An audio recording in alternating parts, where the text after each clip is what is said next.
चलिए आज हम बात करेंगे ईरान से जुड़ी एक खबर के बारे में जो कि वहाँ के तख्तापलट से जुड़ी हुई है। जैसे सबसे पहले खबर देखें तो इस सप्ताह की जो खबर है वो ये कि खामेनेई विरोधी विद्रोह ईरान का अब तक का सबसे शक्तिशाली जो विद्रोह है वो क्यों है, यानी कि खामेनेई के विरोध में जो विद्रोह वहाँ पे चल रहा है वो इतिहास में ईरान का अब तक का सबसे बड़ा जो शक्तिशाली विद्रोह है वो बताया जा रहा है।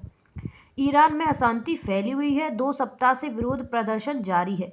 सर्वोच्च नेता जो है अयातुल्ला अली खामेनेई का सत्ता से हटाने की जो मांग है वो उठ रही है।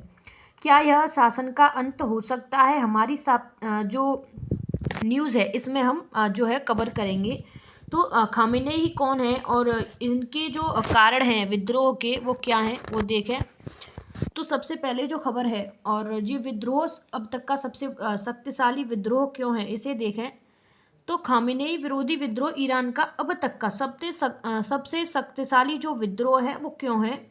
तो खामेनेई विरोधी विद्रोह को ईरान के इतिहास का अब तक का सबसे शक्तिशाली विद्रोह माना जा रहा है क्योंकि यह 2022 के महसा अमीनी विरोधी विद्रोह से बड़ा है और 1789 की इस्लामी क्रांति के बाद का सबसे व्यापक विद्रोह है। यह विद्रोह दिसंबर 2025 के अंत में शुरू हुआ जो आर्थिक संकट से ट्रिगर हुआ, लेकिन जल्द ही राजनीतिक हो गया, जिससे डेथ टू द डिक्टेटर यानी कि खामेनेई के खिलाफ जैसे जो नारे हैं वो लगाए जा रहे हैं। इस जो विद्रोह है इसके उठने के जो प्रमुख कारण हैं, कुछ आर्थिक कारण रहे हैं, कुछ अन्य कारण हैं। जैसे कि ऐतिहासिक जो संदर्भ है इससे अगर इसकी तुलना करें विद्रोह की, तो पिछले विद्रोह से ये बड़ा क्यों है। तो 1789 की क्रांति के बाद ईरान में कई विरोध विद्रोह हैं, जैसे 2009 का ग्रीन मूवमेंट, 2019 का ईंधन विरोध, 2022 का वुमेन लाइफ फ्रीडम मूवमेंट। लेकिन यह जो विद्रोह है सबसे व्यापक रहा है। 2022 के विरोध में मुख्य रूप से महिलाओं और युवाओं पर फोकस था, जबकि 25 से 26 का यह विद्रोह है इसमें सभी 31 प्रांतों में फैला है, जिसमें 180 प्लस शहर शामिल हैं। यह 1789 की क्रांति जैसा लगता है, जहां आर्थिक असंतोष राजनीतिक परिवर्तन में बदल गया था। शक्ति के अगर मापदंड की बात करें तो मौतों की जो संख्या है वो 50 से अधिक हो चुकी है, जो गिरफ्तारियां हैं वो हजारों में हो चुकी हैं, और इंटरनेट ब्लैकआउट से पता चलता है कि शासन इसे दबाने में असफल हो रहा है, जो पिछले विरोधों से कुछ अलग है। इससे जुड़े कुछ कारक हैं, जैसे ये जो विद्रोह है वो क्या है। तो सबसे पहले देखें हम खामेनेई कौन है। खामेनेई का पूरा जो नाम है वो आयतुल्ला सैयद अली हुसैनी खामेनेई है। वे ईरान के सर्वोच्च नेता सुप्रीम लीडर ऑफ ईरान है, जो 1989 से इस पद पर ईरान में यह सबसे ताकतवर पद है, जहां वे सेना, न्यायपालिका, विदेश नीति, अर्थव्यवस्था और यहां तक कि राष्ट्रपति की नियुक्ति पर अंतिम जो फैसला है वो खामेनेई ही करते हैं। वो सर्वोच्च नेता जो हैं वो ईरान के कहे जाते हैं। इस विद्रोह के जो कारण हैं, जैसे कि जो कुछ कारण हैं जिनमें आर्थिक सामाजिक कारण हैं, जैसे ये जो विद्रोह है इसे उठने के कई कारण हैं जिनमें आर्थिक ट्रिगर शामिल है। रियाली जो कि ईरानी मुद्रा है का जो मूल्य है वो 40% से ज़्यादा गिर गया है। 2025 में 90% कुल गिरावट जो है वो आई है। महंगाई जो है वो 52% तक पहुंची है और आयातित जो सामान है वो महंगे हो गए हैं। दुकानदार जो बाजार व्यापारी हैं उन्होंने हड़ताल की है, जो परंपरागत रूप से शासन के समर्थक रहे हैं। पानी की कमी, सूखा और बुनियादी ढांचे की विफलता से जो असंतोष है वो बढ़ गया है। सामाजिक कारक भी कुछ रहे, जैसे महिलाओं पर हिजाब थोपना, युवाओं का दमन और जातीय अल्पसंख्यकों जैसे कि कुर्द और अरब पर अत्याचार ये शामिल है। 2022 के विरोध की निरंतरता यहाँ दिखती है, जहाँ वुमेन लाइफ फ्रीडम अब व्यापक हो गया है। राजनीतिक कुछ कारण हैं, जैसे खामेनेई 86 वर्षीय सुप्रीम लीडर की असफल नीतियां, जैसे क्षेत्रीय प्रॉक्सी, हिजबुल्लाह, हुती पर खर्च, जबकि घरेलू अर्थव्यवस्था जो है वो बर्बाद हो रही है। भ्रष्टाचार और दमन ने वैधता खो दी है, और विपक्षी नेता रेजा पहलवी शाह के पुत्र ने विद्रोह को नेतृत्व दिया जो पहले नहीं था। बाहरी कुछ कारक हैं जैसे अमेरिकी प्रतिबद्ध 2018 जैसी पीओए से बाहर निकलने के बाद 2025 की इजराइल ईरान 12 दिवसीय जो युद्ध है उसने अर्थव्यवस्था को कमजोर कर दिया है। और ट्रंप का लॉक्ड एंड लोडेड बयान और इजराइल की युद्ध तैयारी ने प्रदर्शनकारियों को प्रोत्साहित किया है। कुछ अन्य कारण हैं राजनीति से जुड़े और सामाजिक असंतोष से जुड़े, जैसे कि शासन की विफलता।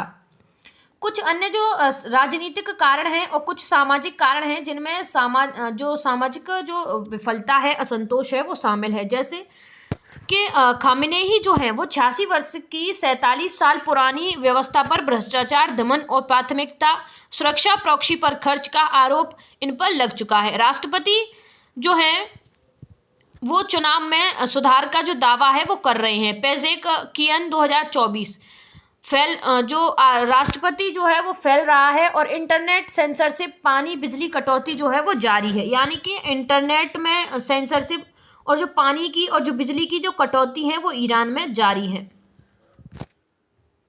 महिलाओं और युवाओं के अगर दमन की बात करें तो 2022 महसा अमीनी विरोध की निरंतरता, हिजाब कानून, नैतिक पुलिस, युवाओं यानी कि जेनजियों पर दमन था। अब सभी जो वर्ग हैं वो मजदूर, पेंशन, छात्र, एथनिक ग्रुप्स जैसे कुर्द, बलूच जो है वो इस विद्रोह में पूरी तरह शामिल हैं।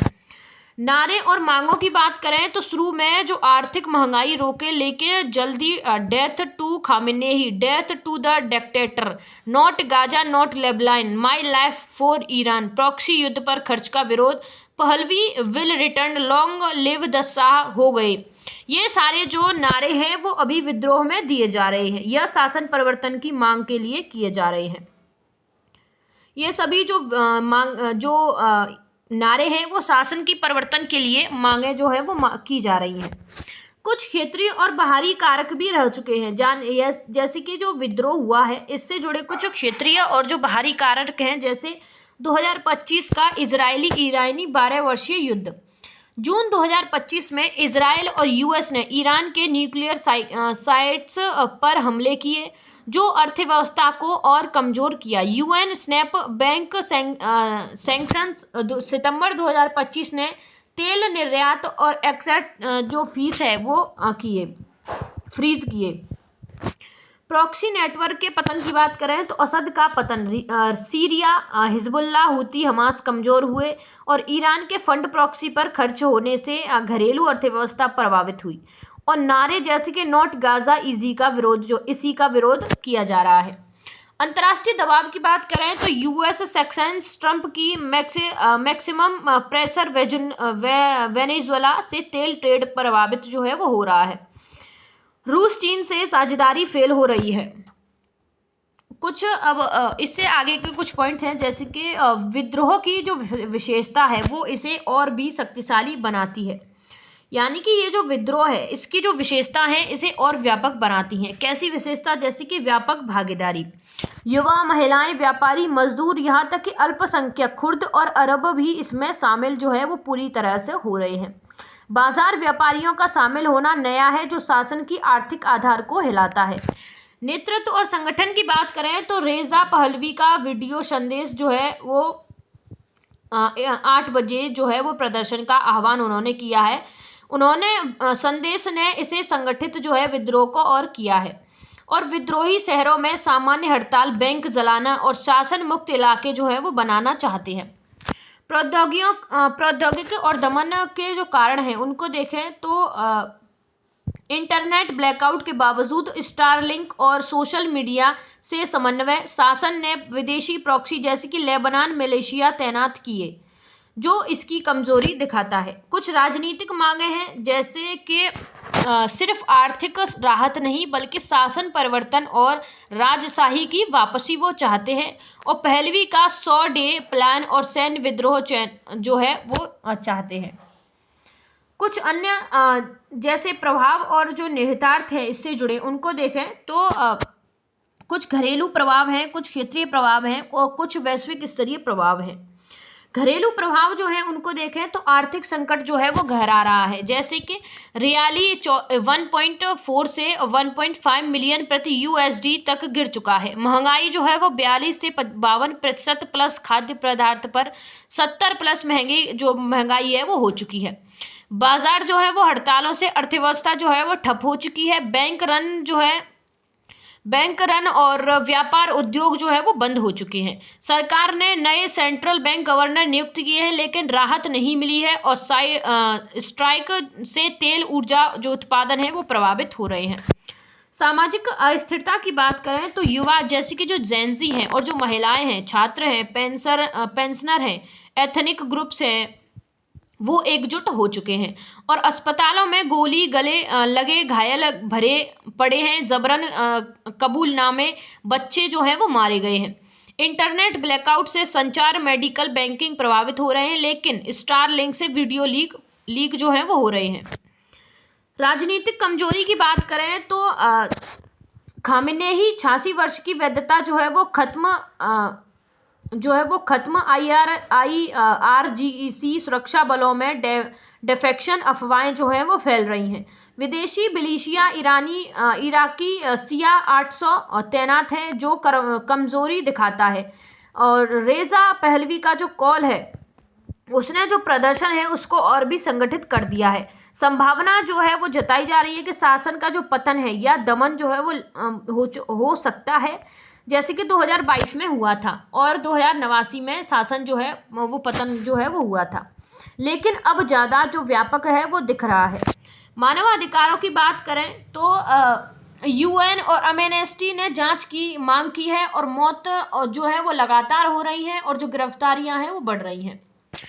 कुछ क्षेत्रीय जो प्रभाव हैं उनसे जुड़े, जैसे कि प्रॉक्सी नेटवर्क का कमजोर होना, resistance axis, Hezbollah, Houthi, Hamas, PMF पर असर जो है वो ईरान के फंड, हथियार कम हो रहे हैं और होने से ये जो ग्रुप्स हैं इन पर डिसआर्म हो सकते हैं।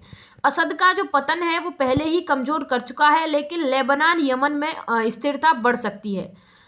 अराजकता का जो खतरा है वो बढ़ सकता है। मध्य पूर्व में बदलाव की बात करें तो इजरायली, सऊदी, अब्राहम एकॉर्ड्स मजबूत हो चुके हैं। ईरान की जो मिसाइलें हैं, न्यूक्लियर हैं, जो रिबेट्स हैं, वो रोकने की धमकी जो है वो ट्रंप और नेतन्याहू द्वारा दी जा रही है। क्षेत्रीय शक्ति संतुलन बदल सकता है। ईरान कमजोर होने से इजराइल, अरब जो देश है वो मजबूत हो सकते हैं। एथनिक सीमा प्रभाव की बात करें तो कुर्द, बलूच क्षेत्रों में अलगाववाद बढ़ सकता है। वैश्विक प्रभाव की बात करें तो ग्लोबल इम्पैक्ट्स की तो अमेरिका और ट्रंप से जुड़े कुछ दबाव हैं, जैसे कि लॉक्ड एंड लोडेड, प्रदर्शनकारियों की सुरक्षा के लिए हस्तक्षेप की धमकी दी जा रही है। अगर मौतें बढ़ी तो सैन्य कार्रवाई संभव है। JCPOA जैसी डील मुश्किल आसान हो सकती है। तेल ऊर्जा व्यापार की बात करें तो ईरान तेल निर्यात प्रभावित हो सकते हैं, कीमतें बढ़ सकती हैं, वैश्विक अर्थव्यवस्था पर काफ़ी जो असर है वो पड़ सकता है। अंतर्राष्ट्रीय प्रतिक्रिया की बात करें तो EU, UN और UK, कनाडा ने दमन की निंदा की है और फ्लाइट्स कैंसिल की हैं। चीन, रूस, ईरान का समर्थन जो है, लेकिन जो दबाव है वो बना हुआ है।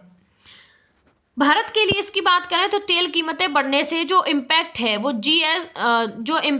वो चाबहार पोर्ट, ऊर्जा सुरक्षा प्रभावित जो है वो हो सकते हैं। और सिया कैसेंस टूटने से इजराइल भारत संबंध जो है वो मजबूत जो है वो हो सकते हैं। कुछ संभावित परिणाम जो है वो भी बताए जा रहे हैं, जैसे कि संभावित परिणामों में अगर हम नकारात्मक प्रभावों की बात करें तो शासन का पतन हो सकता है, लोकतंत्र से सेक्युलर सिस्टम जो है और रेजा पहलवी ट्रांजिशन जो है वो हो सकता है और क्षेत्रीय शांति जो है वो हो सकती है और न्यूक्लियर जो खतरा है वो कम हो सकता है।